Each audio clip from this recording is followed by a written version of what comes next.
it is not very difficult to pass the DPNB exam. Do you know why? Because earlier most of the candidates were failed because if once they lose the long case, then that is the end of the day. So nowadays they have got a lot of stations where they can score high marks even if they lose the long case with this implants, instruments and specimens. All those things counts, and at the end of the day they can clear the exam.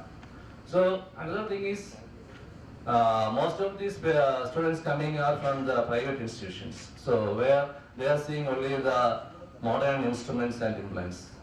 The problem is the examination centers are mainly usually in the government colleges, where they have got all the ancient implants, the old implants, which may be of historical importance, but the examiners are also fond of it.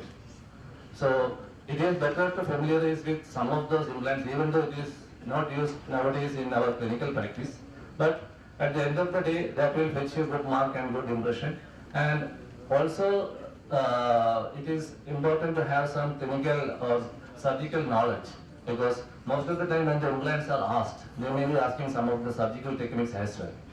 So it is just like a 2020 cricket match, I can say, because even if you lose in some stations, you take it as some balls, you are leaving, but you can score the other balls where you can get into a winning combination. And also you can have a free hit also sometimes. So when you are asked to take some implants by your own choice, so better to take which one is more familiar to you and you are confident of answering most of the things concerned with that implant. So this is one common thing which usually see in most of the places. Even having said that, nowadays this osteomer processes is in many of the major private institutions, they are not doing osteomer processes. The trend is more towards a total hip replacement, even for a fractured neck of femur. But that should not be your answer when the questions are asked in the exam. So this will be definitely there in your the instrument or the implant ornament area. So you should know something about this thing. This is the osteomer prosthesis, which has got, you should know the parts.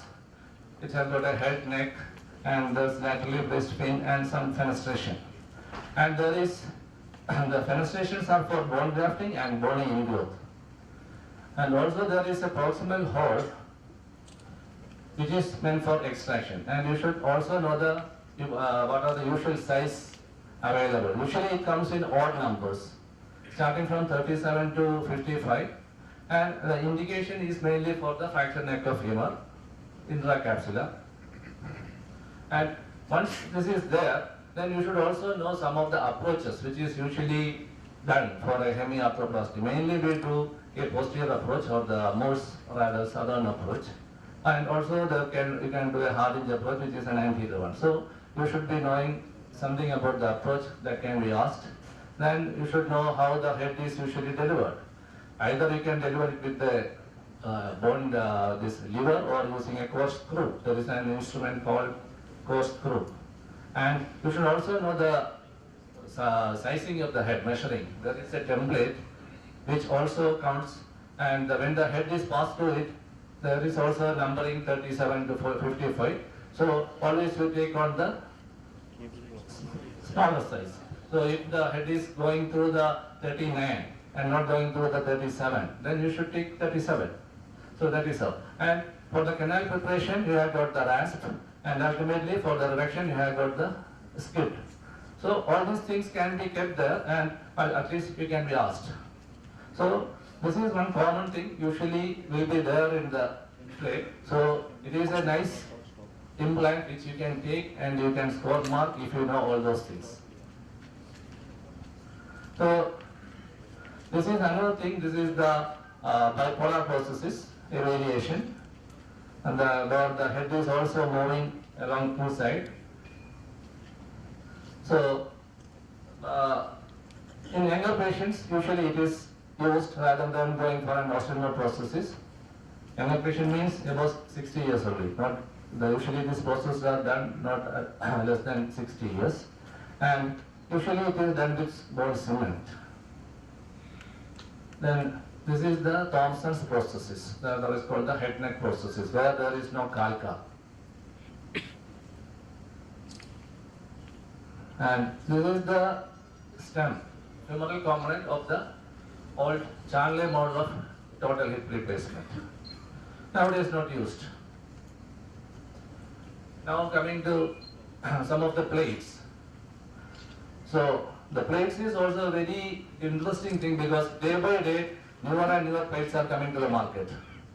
So anatomical plate, for each bone there is a separate plate, for each joint or the periarticular there is separate.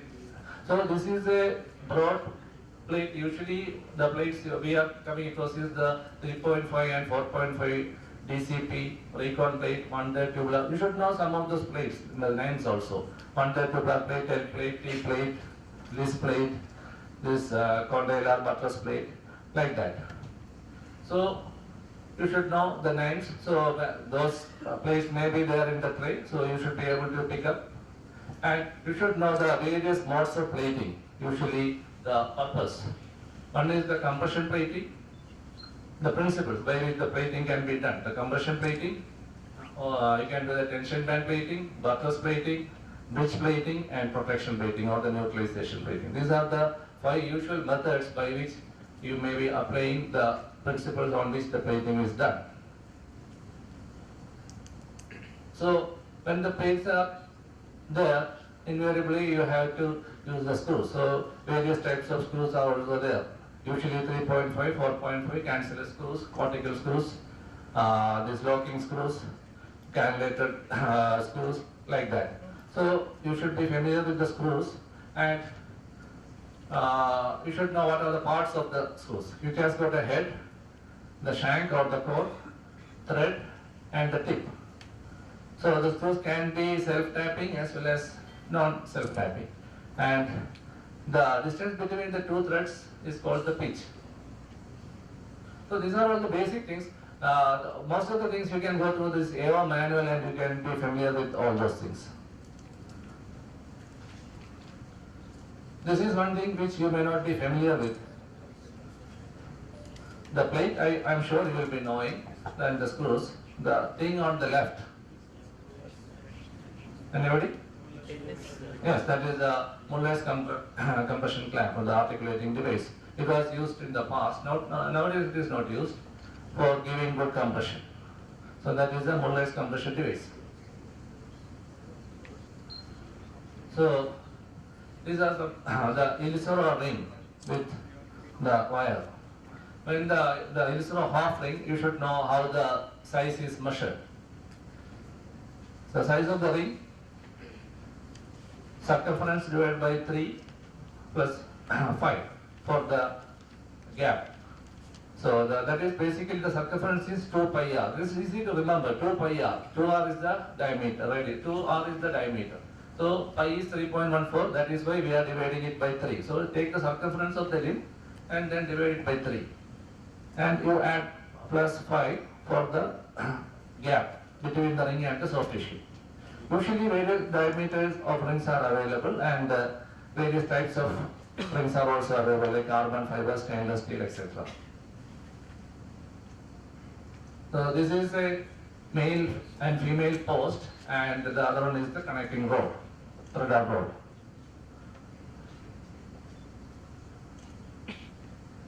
The top one is the Italian arch, were usually used in the femur, and the lower one was the post, which was hinged. We are using correcting the angular deformity.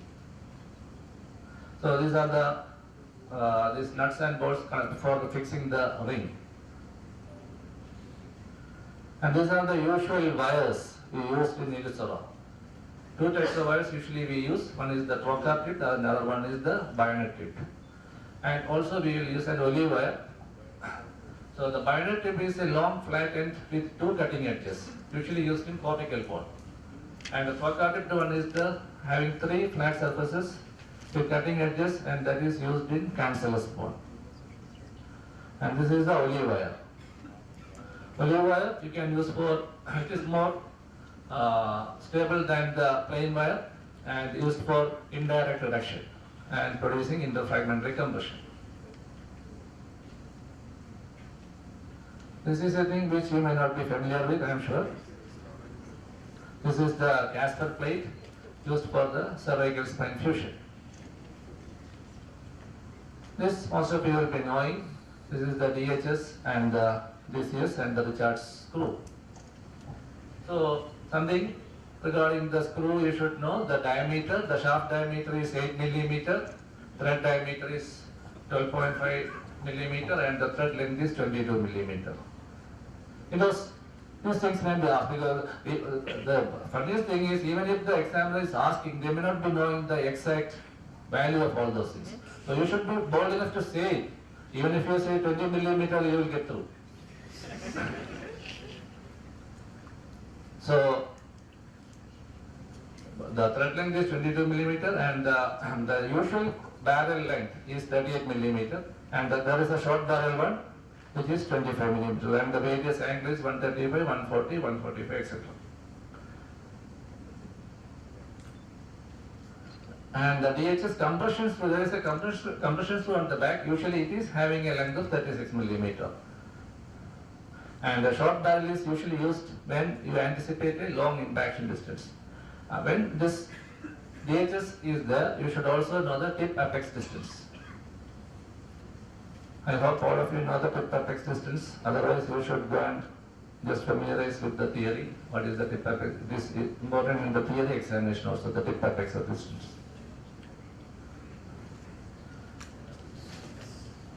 This is the LRS. That is the limb reconstruction system, where you have got the conical Shanksmin of various size.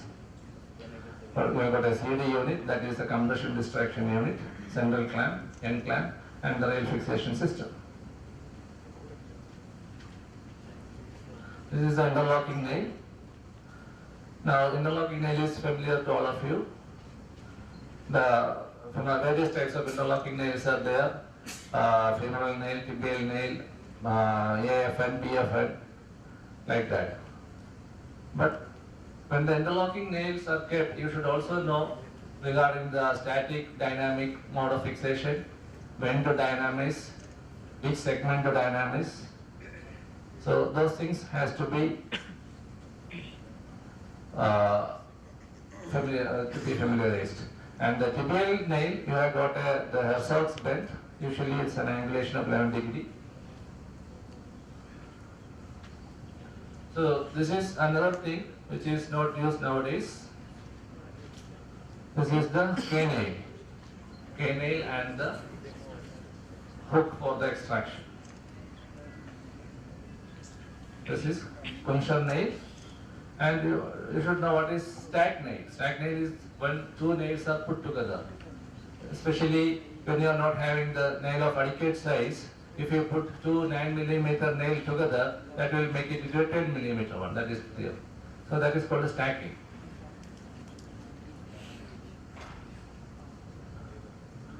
This is the star nail for the radius and ulna. It's called a Talwar nail for radius and ulna. So the tip of the radius nail is beveled and the other one is sharp. And you should know which is the entry side for the radial nail, usually through the radial styloid or just medial to the listes tubercle. And the ulna usually ended through the olecranon. This is the V nail for the humerus and tibia. These things are not used nowadays. These are all of academic interest, and if you see the old books, especially the Watson Jones, you may see all this. This is brush nail.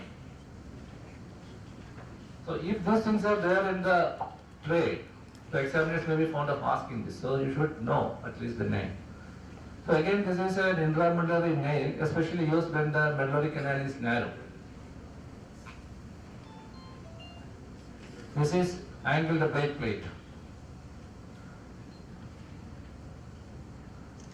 This is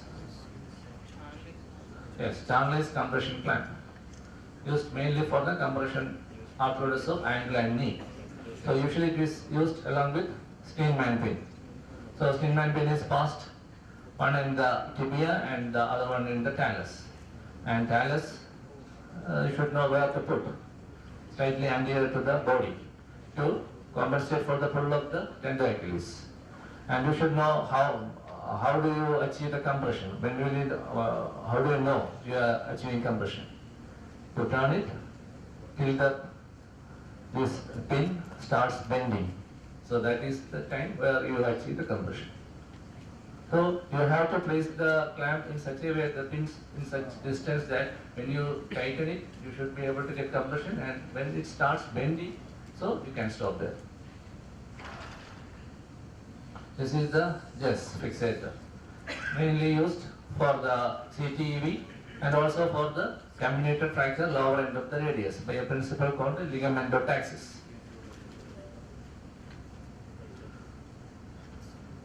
This is the external fixator. What you have seen is the aerotubular rod, universal aero clamp and shank spring. So you should know the parts when you given a chance to take an external fixator. You should know in and out about the external fixator. Like what are the parts, in what condition you use it. Now it is only one indication mainly, that is for the compound fracture. So you should know the classification of compound fracture and what are the methods by which you can increase the stability. How many pins do you use? How many rods? What type of, in which plane you use? So all these things matters regarding the stability, and you should know all these things. Nose spring. These are not all things. Nowadays I don't know whether it is available in the market also. Many times you will not get it even if you ask for a nose spring. So pediatric age group, usually in all the times it was used for fracture neck of femur. This is the knoll spring. This is the SP nail. Earlier it was used with SP nail and this McLaurin's blade for the trochanteric fracture. And it was also used for an arthrodesis of the hip joint, intra-articular arthrodesis. So this is the pedicle screw system used for the spine stabilization. The one which I have seen now is the Steffi plate. Nowadays usually we use the Moss-Miami system for the thoracolumbar spine fractures as well as the spinal fixation. This is the Harrington rod, again used for scoliosis, also in some fracture correction.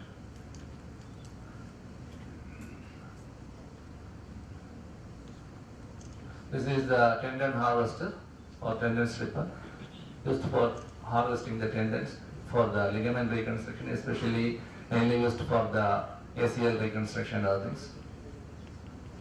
Now coming to some of the instruments, this is the Kelly's retractor, this is the Langenbeck retractor, and this is the, yes, this is the canal reamer. You have seen the canal earlier, so this is the reamer for that. This is the canal reamer. Nowadays we use the interlocking nail. So even then sometimes we use this as a starter and also sometimes to manipulate.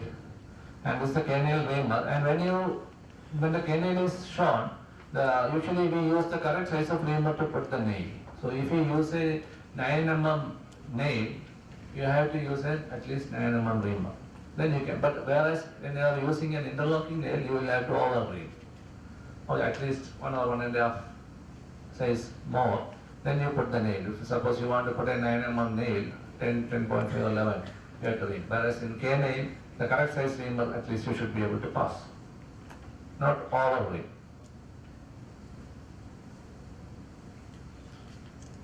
This is a bone saw used previously during amputation. Nowadays it is also not used. Usually we use the Giggly saw. This is the Harrington rod cutter. This is used for cutting the Harrington rod. Not only Harrington rod, sometimes we use it for cutting the Steinman pin, sometimes the screw tips, like that. These are some of the bone lever. This is the Lane's long handle and tooth bone holding forceps, especially used for open direction internal fixation of the fracture shaft of femur, especially for the nailing. This is the osteotome, broad osteotome.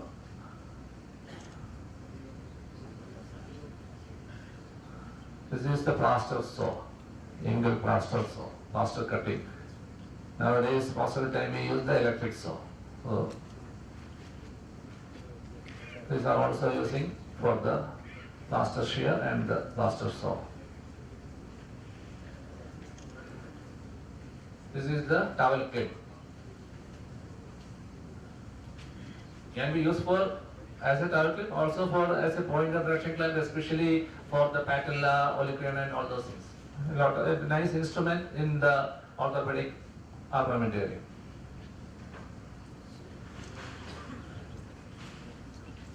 This is the bone curette. This is the drill bit and the tap. So when the screw, when you are plating and when you are using screws, you should know the, usually in orthopedics we use the 3.5 and 4.5 system. So what type of drill bit usually you use, what is the size of the tap you are using. Then you should also know something regarding this interfragmentary screw, the steps for interfragmentary screws, and glide hole, thread hole, all those things. So this is the drill bit and border. Sometimes we have got the self-tapping screws. So in that case, you don't have to tap it. Only use the corresponding drill bit. This is the Steinman pin. Some of the uses already we have said. This compression orthodesis also you can use, mainly used for the skeletal traction. There is a chisel. This is the dural retractor, McDonald dural retractor used in laminectomy. These are some of the laminectomy, discectomy instruments. This is the Kerrison ronger, and this is the pituitary ronger. These are all the things which usually used for the laminectomy and discectomy. This McDonald dural retractor, Kerrison ronger, and pituitary ronger. This is the bone nibbler, Buskin double action bone ronger or the bone nibbler. This is the bone cutter, Buskin Liston bone cutting forceps. This is the straight artery forceps, and this is the file. Sometimes we use it to make the bone smooth, even if sometimes we use for the TKR and other things to make the bone flat. Even after the saw cut, we may use this to make the bone smooth.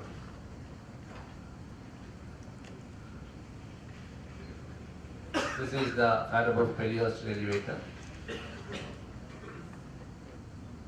This is the Alice forceps, all of you know. And this is an important thing. This is the pneumatic tourniquet. So you should know something about the tourniquet. So you got us the usual size for the upper limb, 10 centimeter, thigh it is usually 15 centimeter wider cuff. What is the usual duration you can use? That is not more than 2 hours.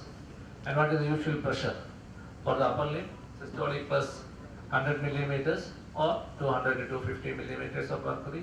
And for the lower limb, it is systolic double the systolic or 300 to 350 millimeters of mercury. So if you want to use for a longer time, then in between you have to release the tourniquet for at least some 10 minutes, then re-inflate. That is one thing. And you should also know some of the causes for tourniquet paralysis. So it can be, one is duration, one is pressure, then one is the site on which you are using.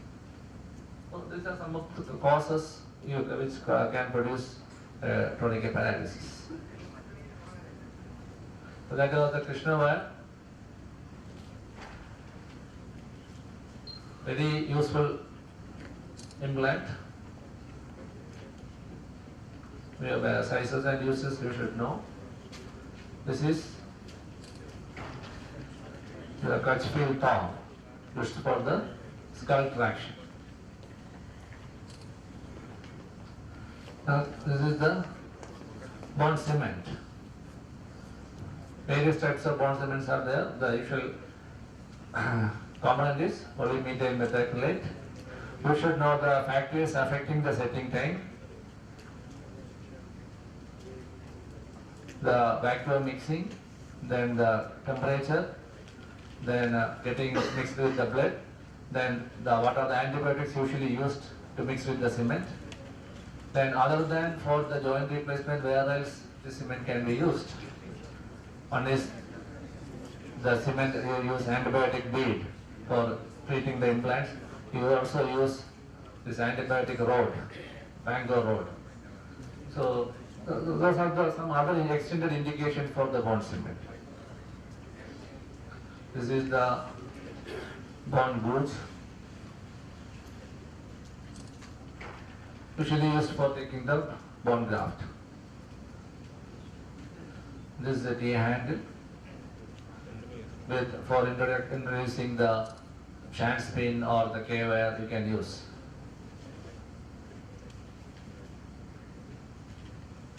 This is the stainless steel wire, SS wire. So the various size from 14 gauge onwards, and mainly used for the tension band wiring, mainly in the patella and the polycranium. This is the femoral distractor, aids in fracture reduction, especially in comminuted intra-articular fractures. It also used for distract the osteotomy site. This is the stirrup, ball stirrup, used along with the Steinman pin for applying the skeletal fraction. So, especially for these smart rounds, when any patient on skeletal fraction on a BV spleen, so a lot of things can be asked. So that is another area where you can score high marks, because the war rounds also will give you marks. Even if you are bad on your clinical examinations, these things will be counted. So you should know more about that BB spleen, what are the purpose of those pulleys, like that. So this is the handle with the chuck.